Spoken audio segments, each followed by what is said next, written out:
Hi, everyone. I am honored to have a very special guest with us today. I've been binge watching everything he does. I've read his book. He's incredible. So I am super excited to have you here, Rene. Thank you for joining us. Thank, thank you for having me. It's an Of honor to be here. course, of course. And like we were talking before, it's incredible to have a podcast to be able to look beyond what you put out and see what's behind the closed door. And perhaps we can start by I want to ask you about your story. Where do you come from? Because your success, and you just mentioned something that struck me, is that nothing comes from luck. A lot of it's Mm. preparation. A lot of it is hard work, discipline. What's your story? Oh man, I mean, one, I think we all have a story. I think the mine. I don't know what the story is, but I'm from Miami, Florida, and grew up. Never knew my father, but grew up with an amazing mother who worked a lot. Had a family in Florida, a Cuban family that raised me, and moved to Minnesota, which is very sort of a stark contrast from a very culturally Cuban upbringing to a very sort of Scandinavian upbringing, and played basketball. That was sort of my love. I didn't like school, and I remember my senior year in high school, I took a psychology class, and they brought in a what do you call it? They brought in a magician, and to talk about sensation and perception. And here I was hating school, but I was 100% engaged. They brought a magician. I said, "This can be learning." I didn't know learning could be fun. Like those two never went together for me. Yeah. And so that's when I realized, okay, psychology is probably the direction I want to go in life. This is great because I loved magic tricks and things like that. And so I went to school for that and got cut my senior year or my sophomore year in college from the basketball team, and got a chance to talk to an executive who was, I think he's going to be CEO of a $25 billion paper company. And I said, what's the one thing I got to do to be in your shoes when I get older? What's the one skill? I hate school. I'm not playing basketball anymore. And he said, you learn how to sell. If you learn how to sell, you'll always be employed. And I was like, okay, that sounds like a nice promise. And so I went and sold cookware door to door for 4 years while I was in school for behavioral neuroscience.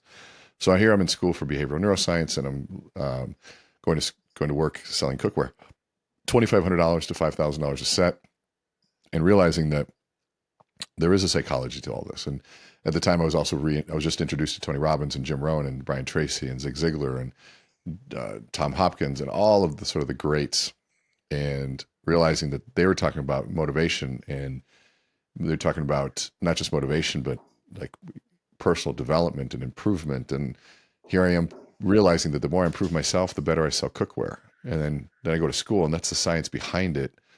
But they weren't doing enough for me. It was one of those things where it was like psychology was good, but it wasn't good enough, because at the time psychology was really just focused on broken parts of us, anything that was depression, anxiety, to schizophrenia, then the broken parts of the brain. And I was thinking, well, what's possible? I mean, shouldn't we study it for human potential? And so I was always curious to be on the applied side. Like, what does this mean? Okay, so there's 35,000 times more neurons coming from the limbic system than there are the neocortex. Great, what does that mean? And you realize, okay, well, then you make an emotional decision. There's a lot more neurons firing from an emotional decision than there's a logical one. Ah, okay, so then we got to trigger emotion. All right, how do you do that? And imagine sort of dissecting and breadcrumbing that for 30 years, and then having an opportunity to plan and to put it into practice, whether it be in selling, change management, leadership development, sales training, and all of it after all those years sort of came down to one centralized skill set, which was influence. There was one thing that everybody needed, and we all needed influence. It didn't matter if you were a teacher, if you were a parent, if you were a fireman, firefighter, or a police officer, business professional, sales professional, scientist. We all needed influence. Scientists need to get budgets. How do you get the grants to do the work? Teachers need to get to kids do their homework. Parents so they stay away from drugs and alcohol. Salespeople to buy, recruiters to come work for us. I mean, it's endless, and that became my passion, and wrote a book about it. So that's the short And version. I loved how you mentioned in the book Aristotle, and you quote him, how things are not changing in our psychology, in our brain, in our physiology. And you just mentioned something factual about how our emotional brain is so much more wired uh, than our logical brain. And Aristotle, I hope I don't butcher the quote, but he said, "We are beings that feel, that think sometimes." Yeah. So it's definitely there. And how did you get to leadership, and how did you develop this amplify? You said 30 years went by and then you got into here, but where was that moment where you thought this is missing from Yeah. education? I think it was one realizing in 2000. I mean, I knew at 17 I wanted to be a speaker when I saw my mother speak, Well, but I didn't have the confidence. I didn't have the skill set. I had social anxiety, all the stuff, right? I mean, I just, I have video of this too, of me being that way. It's just pretty funny. And, but then selling cookware helped in terms of, because I had to do presentations to one on two, a couple, and then we moved to one on five couples. So I'm presenting to 10 people, and that helped a lot, especially at an early age, to learn how to structure a presentation. And, but when I realized that after 9/11, we lost a very big contract, and I had to go out there and start being in front of the room to sell what we did, realizing how important selling front of the room presence was, oh, because it was the best brochure there ever was. I can give you a brochure, or I can stand in front of you and give you an experience. And that experience is so much more powerful. And realizing that, okay, I had to be good at it, but I was scared of this. I was not good at this. I didn't know how to tell stories. I didn't have a story. I was too young. I mean, I had all of the things you can imagine, ideas that nobody would listen to. And I just dove in and started learning and looking at the psychology of it, utilizing my background to say, and resources to say, well, what else is there? What's the power of storytelling? And then realizing that there was a process to it. In 2003, was trained in a methodology by somebody by the name of Don Clausen, who his mentor was Dave Pemberton, who was the coach of Tony Robbins. And so I was introduced to this whole idea that influence existed. And once I was introduced to it, I mean, one, I was horrible at it at first, but I was so hooked. And I was used to being horrible at things, by the way. I was used to not being good. I was used to being bullied. I was used to failing. And so I didn't have an upbringing of success. I had an upbringing of continual failure, but I did know how to work hard. And so failing was just like, it was just kind of normal. I knew failure better than I knew success. And so sales and presentation is all riddled with failure. So I go, I can do this. Let me just do it more than everyone else. And I can learn. And then you learn about things like the law of averages. And, in cookware, it was 10 presentations, sell 3. And then my mind went, so if I did 20 in a day, 10 in a day, I could sell 3 in a day. And most people were thinking maybe I'll do 10 over the next quarter. right. And so to me, it was like, how do I fast forward these numbers? Because they made sense to really drive it. And, I got to fail. So 7-time failure, 3-time success. Okay, I've been failing my whole life. So 3 sounds great. Oh, if you do more, you can get to 4 maybe, and 5 and 6 out of 10. It just all made sense. And so I took it from that perspective and realized that I started getting good at the speaking thing. And then people would start asking me, how do you do that? Well, I don't know. I just do this, and that. And they'd say, train me on this, and that. And I'm like, well, hold on. Where does that come from? And then I'd start studying that and slowly started looking at my journey and turned my journey into a workshop. And that workshop became Amplify. Wow.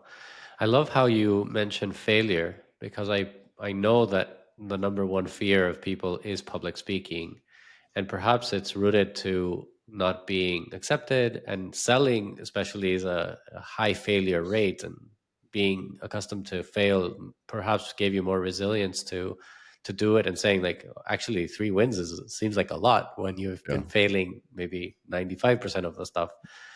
How do you teach people to not have that fear, to Well, overcome that? I don't think you teach them how not to have the fear, because the fear is always there. I think what we teach people is that fear and failure and awkwardness are just part of the process. So with a reassociate fear with a negative and failure as a negative, and associate that as that's the journey. If you're scared and you're failing, you are on the path. And it's so cliche, which is also why it's so true. Cliches are true because, and we don't listen to them. By the way, we don't listen to cliches because we've heard them so many times, but we forget that the fact that they were based on a fundamental truth that everybody loved. In fact, what I would say is cliches were the first viral content. And because it went viral, we stopped listening to it. But I always said the answers to life are found in cliches. Let me listen to these things differently. And so if we go, okay, fear and awkwardness are requirements for growth. So I should pursue fear and awkwardness. Okay, I'm super awkward at this. I suck at this. Okay, you're growing. Now, there's an interesting study on sort of our how our brain is wired to avoid fear and awkwardness and discomfort. It'll reward you for avoiding it. So there's one of our partners is the co-founder of the Neuro Leadership Institute and runs a university in Italy called Chimba. It's one of the most prestigious, or not prestigious, but one of the most top business schools, MBA programs in Europe. And they have a bicycle that you could flip a switch and it makes it backwards, meaning if you turn to the right, the wheels go left. So it's the opposite. Okay. So basically it goes against all neural pathway development in your brain. And the level of frustration trying to ride that thing and the amount of failure, because your brain can't wrap its mind around what it's known about bikes and the amount of things it takes for neurons and the patterns to connect to be able to ride a bike in the first place. Now you're going to redo it again. It is so frustrating and so frustrating and so frustrating. And then what happens is you flip the switch back and it turns into a normal bike and you watch the individual trying to ride the bike overcome with this relief and satisfaction and this dopamine. And so it's funny that the brain rewards you for going back to the familiar. Literally will give you the internal drugs to stay the same, which is homeostasis. And so when you realize all that, you have to, one, I believe that the more knowledge you have of the process and the better support systems you have around you, change the belief systems, which will change the behaviors, which really will end up changing the results. And so we have to attack belief systems before you attack behavior. Wow, what a great example! And you just mentioned something about your support system, because perhaps the homeostasis is also surrounded by your people around you that are going to criticize you, especially as an entrepreneur. I've been through this many times that you say you want to do something crazy. To them, it's like you're being stupid, and then they deny you, they kind of ignore you, then they attack you, and then they start accepting you. But how would you suggest that people that want to change, that want to do an impact in their life, start by talking to their influence or the circle of influence, or what's your suggestion? Well, let's go back just to fundamental rule. And another cliche is that you're the average of the 5 people you surround yourself with. Okay, so what's the average of the income of the 5 people that I spend the most time with? Okay, and how close is that? And I'd invite you listening to this, just write down the 5 people you spend the most time with and take a guess at what their income is, and then get the average and then compare it to yours. Here's what you find. Most often it's going to be very similar. If it is more, the average is more than you make, I can make a prediction that you'll start making more money very soon. If the average is less, I can predict that you, one, for sure will not grow very far. If not, start making less money over time. There is a regression to the mean around the data points that you surround yourself with. If you're around people that have horrible relationships, my guess is you're probably headed in that same direction. If you're around people that have great relationships, you're probably headed in that same direction. Look at your health. Okay. If you are out of shape, look at the people you spend the most time with. They probably don't eat healthy and they probably don't work out. If you are in shape, you probably hang around people that do. It is one of the laws of life. I had to lose 100 and some pounds of fat, and I first changed who I spent my time with, period. And I was okay with some of these people that maybe they weren't the best influences in other areas. I was okay. They weren't helping me with money. They didn't do anything. I just didn't pay attention to their other practices. I looked at how just one aspect of their life, and I didn't judge the others either. But I wanted to be healthier, so I had to surround myself around people that were personal trainers, constantly working out, athletes, people that took it serious. And, of course, balancing that if I want to make more money, who are the people that I can be around with that are thinking abundantly? And so I think that to me is the first piece, is to do an assessment of who's around. Going to somebody and saying, hey, can you step up your life so that we can spend time together? It's not going to ever work. No. Having this conversation will only create drama.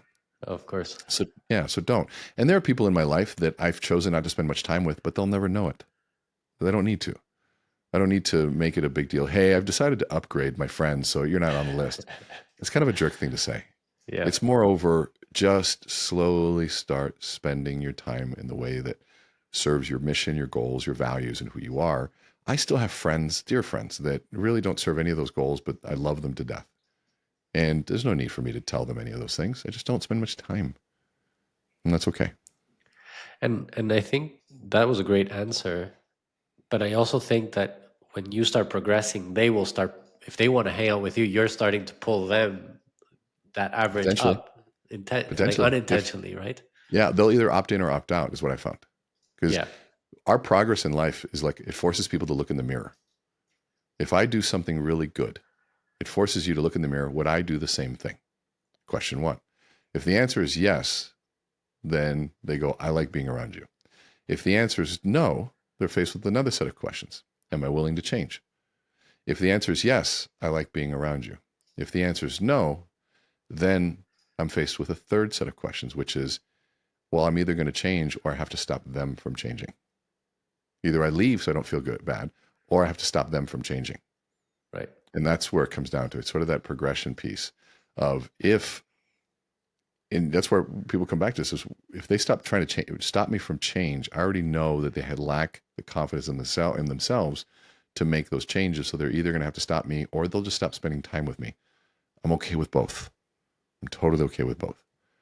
But progress in anything is like a mirror. Very, very, very powerful. What do you think about how influence has progressed into the word influencer and that being a profession or that being something a little bit more mainstream?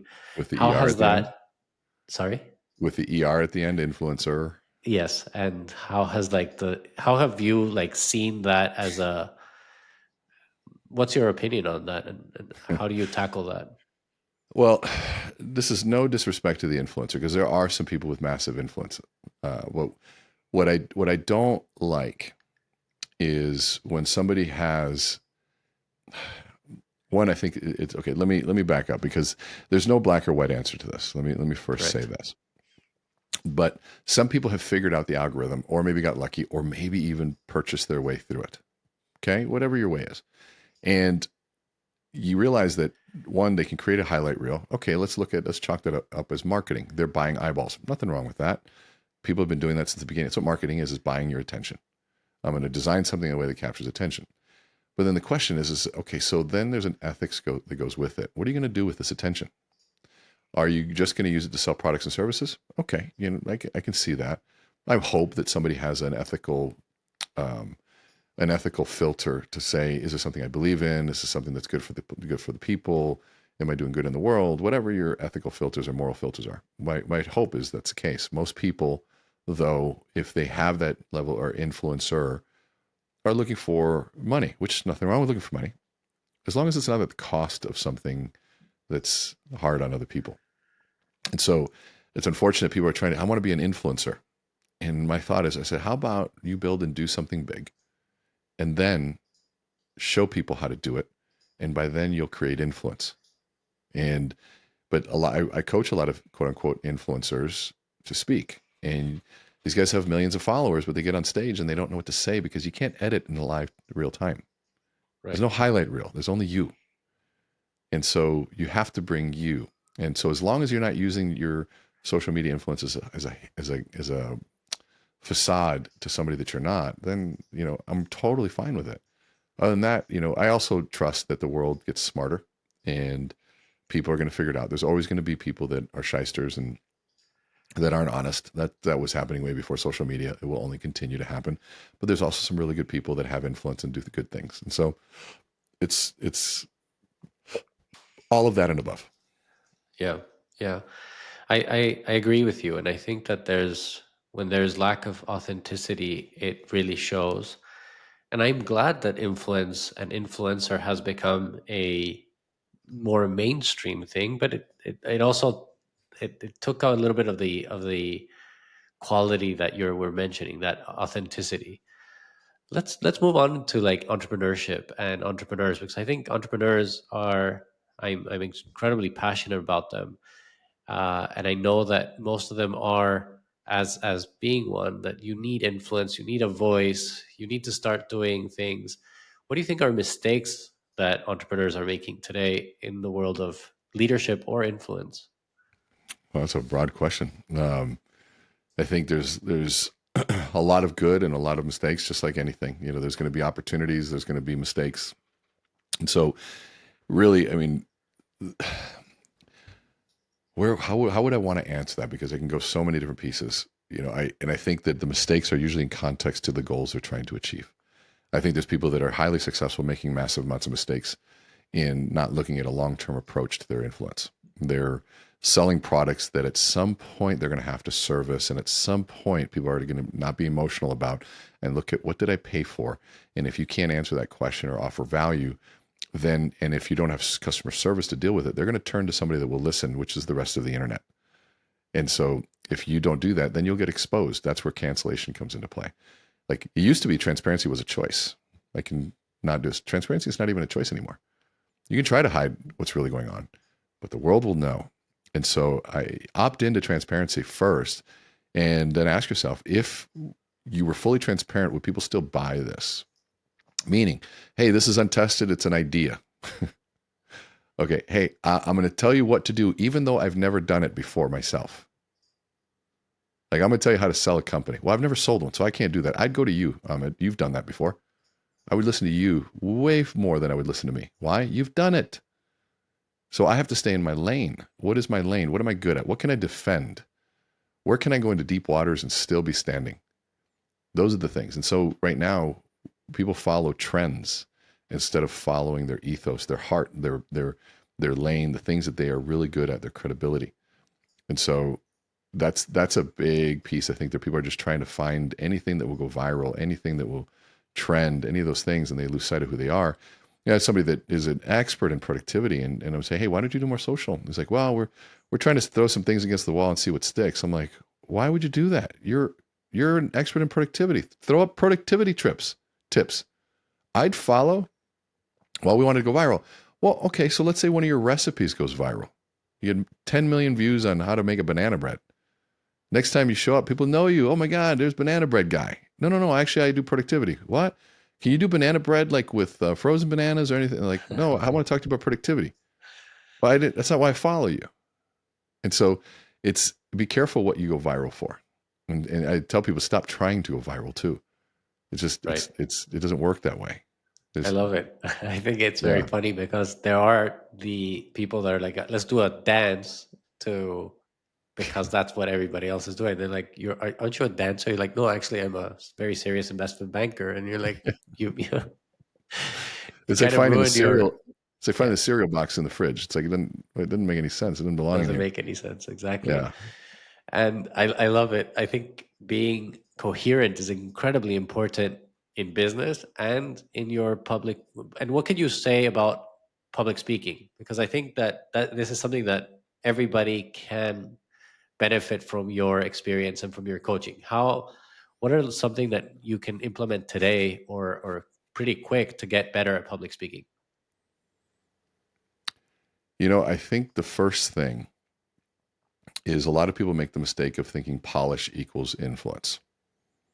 So my ability to speak and the way I show up and my voice and I sound polished is influence, and it's not. And some people think that being nervous equals you won't have influence, but it's just not the case. So if I'm holding up this glass and I'm trembling, right, and you can see that this glass is trembling, and I say, "Hi, I'm really really excited to be here," and and so are you paying attention to what I'm saying or my glass? You're Your paying glass. attention to the shaking glass. And so the reason you don't trust that, and people who say, well, you can't have influence that way. But it's not because of the glass. It's because my body's saying one thing, my mouth is saying something else. And so there's an incongruency there.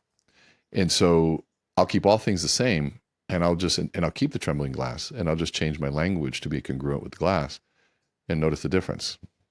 So I say I can be shaking here and the glass is trembling, and I'm going, hi everyone. As you can probably tell, it's not easy for me to be on stage. I get very scared on stage, but I wanted to be up here because this is really important to me. Yeah, And we're all of a sudden, the listening. glass is trembling. My voice is congruent with it, and it's in alignment. Number one, not only do you trust what I'm saying, you probably are cheering for me internally. Yeah, And yeah, so the immediate rapport is being built because I was vulnerable.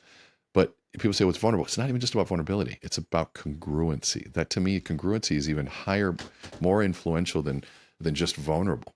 Because if you remove the congruency and vulnerability, it doesn't match. Hey guys, I was scared once to public speak too, but I just went up and put my nose at the grindstone and I just gave it all. Even though I was scared, I did it. Like there's an incongruency there. Instead of saying, hey, I know based on how I am now that it's hard to believe that I was scared at one point. But I'll tell you, I remember growing up, and notice even my voice changes Yeah. there, and Yeah. there's a softer, more empathetic voice. And if I can add a visual proof of where I was before, it's so much more powerful to communicate all those things in a congruent fashion. So congruency is number one. I love it. And I think it definitely is taking me to rethink certain things, because I've noticed my journey into podcasting, my journey into showing myself, I went the vulnerability side. I thought everybody's showing how much muscles they have and the Mm. flexing and then renting a car so that they can sit on it. And I was like, that doesn't appeal to me. I don't even follow, because that to me doesn't feel genuine. So I went all the vulnerability side and saying, hey, when I sold my business, I had no idea what the hell I was doing. I started investing and I made mistakes, but I noticed that I'm a better investor than I am an entrepreneur. So Yeah. this is my story. And this is a mistake I made, blah, blah, blah.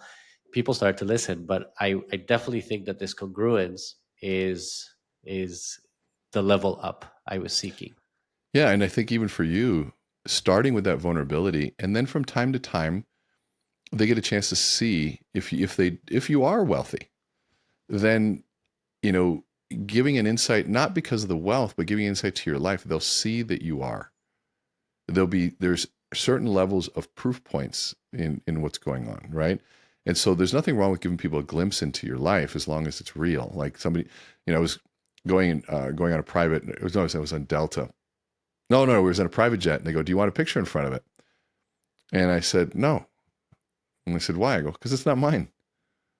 I'll take a picture of it and tell people how cool yours is, but I'm not going to take a picture as if it's mine." I said, "When I own one, happy to take one in front of it, but I don't own a jet." And you want to take a picture in front of the car? No, not even remotely. I have zero desire to stand in front of a car that I don't own. Instead, unless I'm fanboying and saying, "Look at this amazing car I just walked by."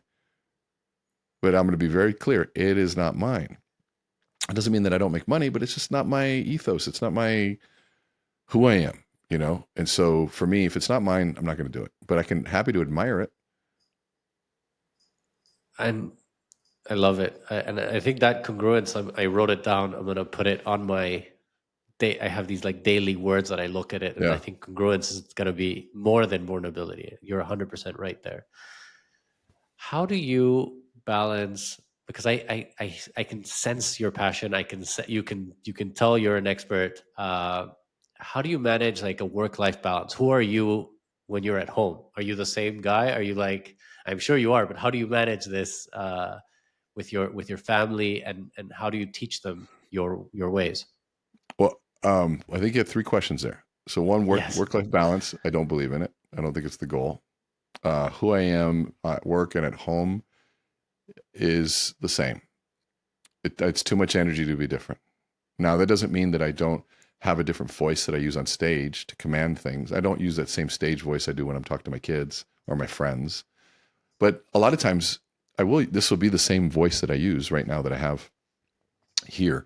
I'm more conscious of my articulation if I'm on camera or on stage, not because I'm scared of you hearing me differently, but because of as a favor to the audience so that I'm easy to listen to.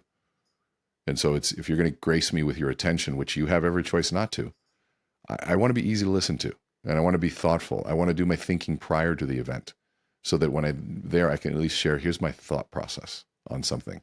And so not just regurgitate a quote or you need to stop being mediocre. It's like, okay, great. What does that mean? I don't know what that means. And instead of saying, I think there's a tendency for us to want to stay the same and somebody call it mediocre. I don't know if that's the right word or not, but I think we all have an internal passion to want to strive for more. Same message. See the difference? Striving for more. We have this internal drive to strive for more versus somebody just stop being mediocre.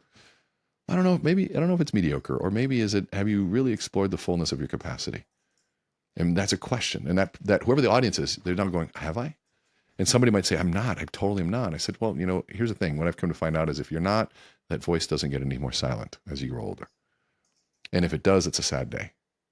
And so now I'm having this conversation from a much more philosophical perspective. And it's not yelling and screaming, but internally it might be creating this dialogue that haunts you after I leave, which is my goal. I want to haunt you afterwards. I want to ask you thought-provoking questions. I want you to re-examine your thought process, your belief systems, the way you've always done things. That's a beautiful thing to examine. Like, it's a beautiful thing. I love the person who questions their own religion and only to come back to it, because they come back to it with a sense of conviction. They went through their own journey. They didn't just were ex-religion because they were born into it. They went on their own journey. And then somebody that, maybe had a certain belief system opened themselves up to others and found something that meant more to them while still respecting where they were from.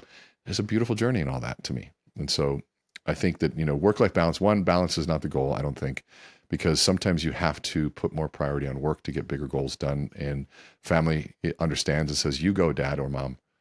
And then you come back and prioritize family and put work on the back burner. And so there's a constant balancing act of what I would call integration and harmony. And sometimes, the beautiful, some of my favorite bands will play this music where everyone's in harmony, and then all attention will go to the drummer, and the drummer will give the solo. That's an unbalanced thing. Everybody else plays lower so the drummer can be highlighted. In Latin music, they'll go around all percussion sections. The conga player will get his solo or her solo, and then they'll get X amount of time. Then it goes to the timbale player, and then it goes to the piano, and then it goes to the bass, and it goes to the bongos. And it's this beautiful piece, and none of that's balanced, right? The trumpet player didn't get one. Singer maybe didn't get one. The person playing minor percussion didn't get one. But everyone's happy because that's the role they played. And so there's a harmony and integration that happens to create that. So to me, as long as there's integration, we're good. As long as we're all playing a different tune and we're happy with the tune we're playing, it's good. I love your answer, and it's congruent to one of my favorite quotes from you, which is not necessarily seeking happiness, but seeking Mm. purpose. Mm. And what you just mentioned, and I'm glad that you came back to the work-life balance and how it shouldn't be there, or you don't believe in it. It's because of this purpose. So I'm completely aligned with you, and it's Or different. just might be the wrong, it might be the wrong word maybe, but keep going. It's different from what? It's different from what most people think. And the greatest gift of this podcast, other than meeting and connecting with incredible people like you, has been learning things that many people thought they knew. Mm. Originally, I called this podcast "I Thought I Knew." So I thought I That's a knew I good one. needed work-life balance, but honestly, you need purpose. Well, it might even add a different word is you'll achieve purpose, but I think the goal is utility. It's to be useful, to be of value, meaning purpose, I think, is only achieved through the service of others. Because if I only serve myself, what's the purpose in that? And so if services were, now to be able to serve, I have to be of use. If I've got nothing to offer, it's hard to serve. But if I am useful, if I'm of utility, I know a language, I have finances, I have knowledge, I have time to give, and I can put all that in the service of others. So that means that I'm of use. Now, because I have something to offer, I can then offer it in the service of others. And that feels way better than happy, because sometimes I serve to the detriment of my health and my time and my sleep and my money, but it feels so good. It feels so good, and it feels purposeful. And so the pursuit of happy, when I was 300 and some pounds, I was happy. I was pursuing happy. Give me the next food that makes me happy. I'm much happier not working out than I was going to the gym, because I could sit and watch my favorite shows. That made me happy, but it wasn't good for anyone. I was only serving myself. But you go to the gym, you get rid of in the moment what would make me happy. It would make me much more happy to stay at home, to sleep.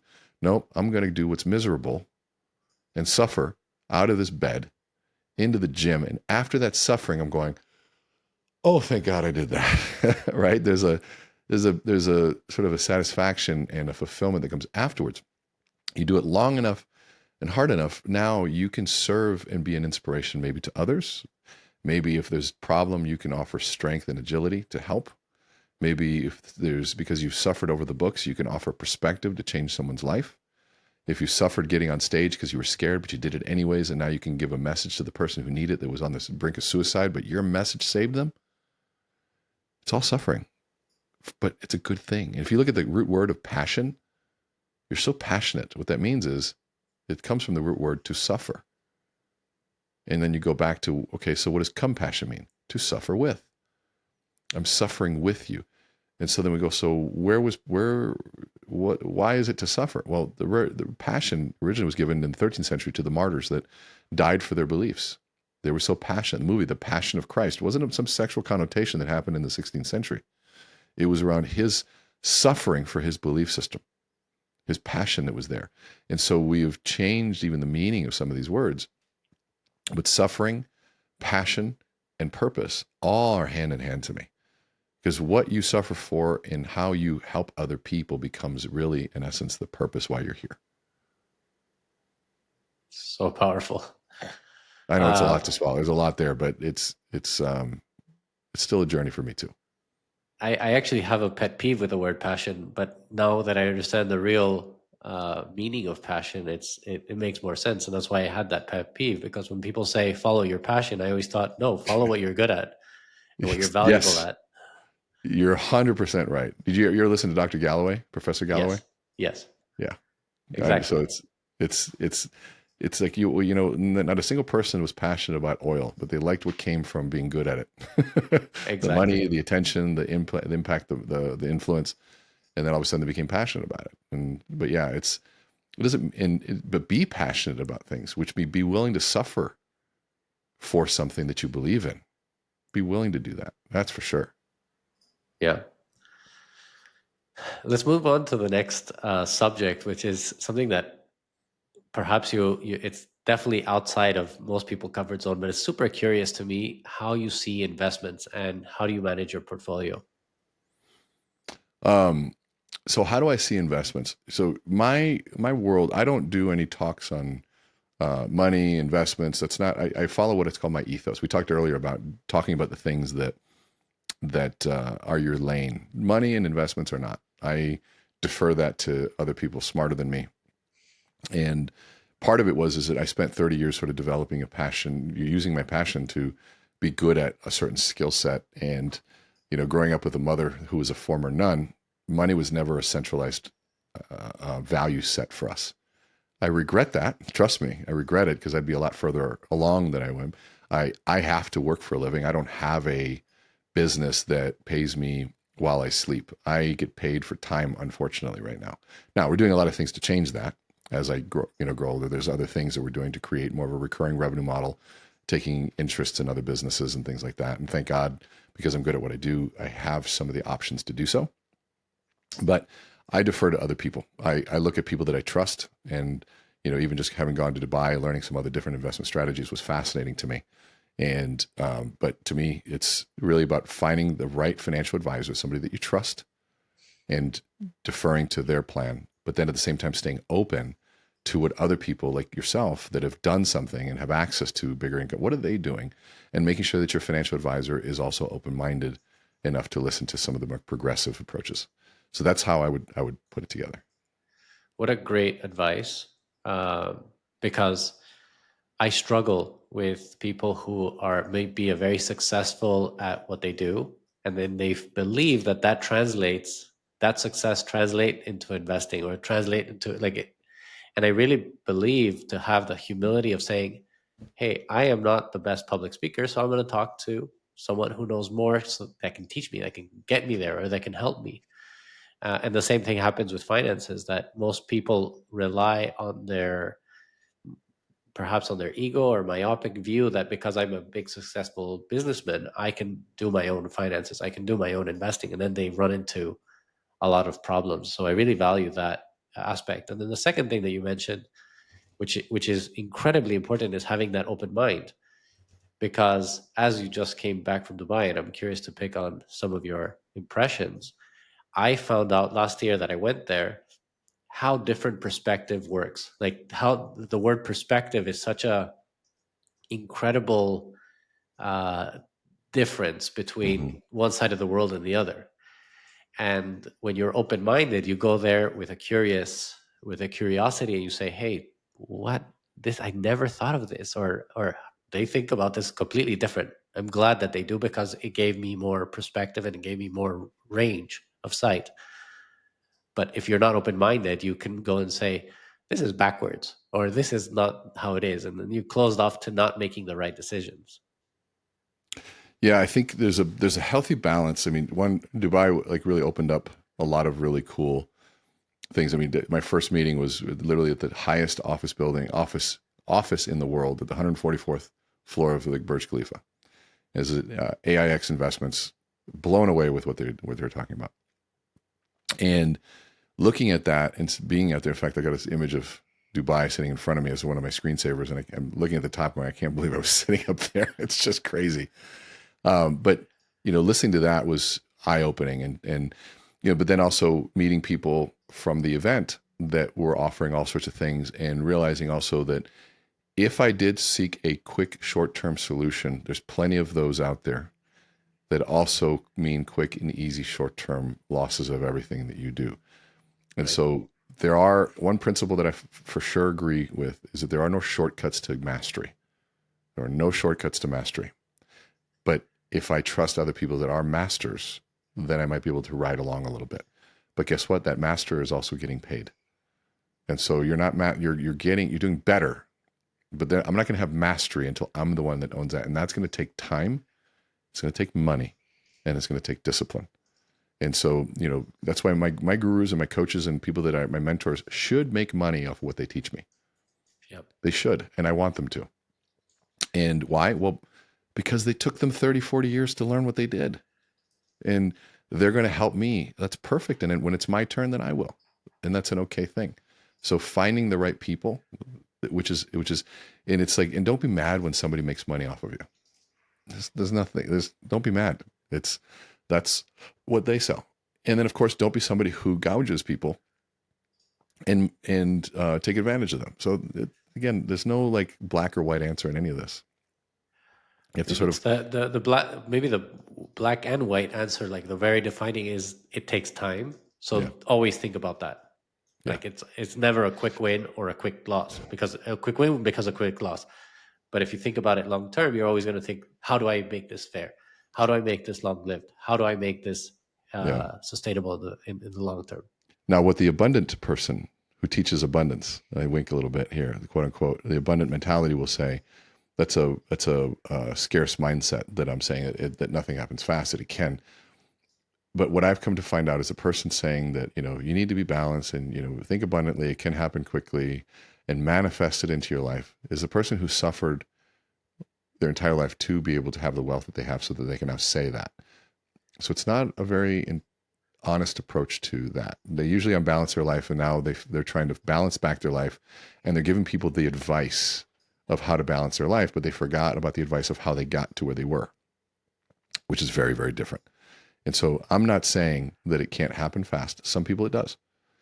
But have the mentality of 5 to 10 to 15, 30 year, have a 20-year plan that willing to invest in something and time to be able to if you have that mentality going into it, you'll approach it the right way. You'll do the right things. You won't take shortcuts. You'll stay away from illegal activity because you're taking a long-term approach. Now, in that process, the more discipline you put on it, it's, to me, then that's the reward. If you really truly put more time and effort into something, because some people will they'll make the mistakes in one day that some people it takes 3 months to make. Right. There's a fast shortcut. Be willing to make mistakes faster and more often, because that's what takes time is the making mistake, learning, make mistake, learning, adjusting. So just OODA Yeah. loop. Yeah. What's in your horizon with Amplify? Are you going to write a second book? Are you changing your approach? What's going on? What can we see in the future? Well, we are. We've got another book coming in that we're starting to right now, Yay. debating on. I love it. Thank you.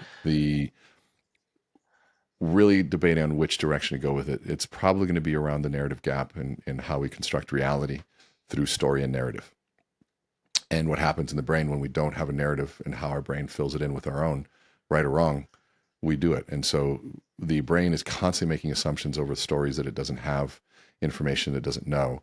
And if we can understand that process, we can do it better as leaders to fill in it in before that our people make those assumptions on their own, which are typically not accurate.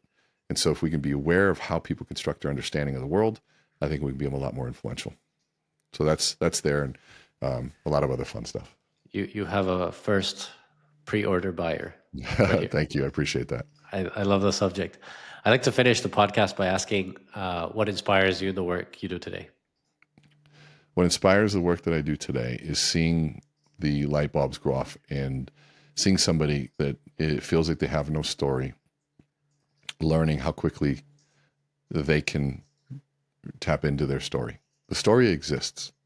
It's not about creating a story. You don't create the past. You explore the past. And your story is in the past. So you have to go through. And if somebody can unlock that and just hit play on it, you realize that there's a gold mine. And what's crazy is that somebody that lacks the body language, lacks the confidence, but yet you take them back to the story and give them create a safe space for them to tell the story. Body language just falls in place. The ums and the ahs just go away. And we just have to get through all of the stuff that holds us back from being okay hitting play on who we actually are. Wow. I want to thank you. Honored to have you here. You're very inspirational.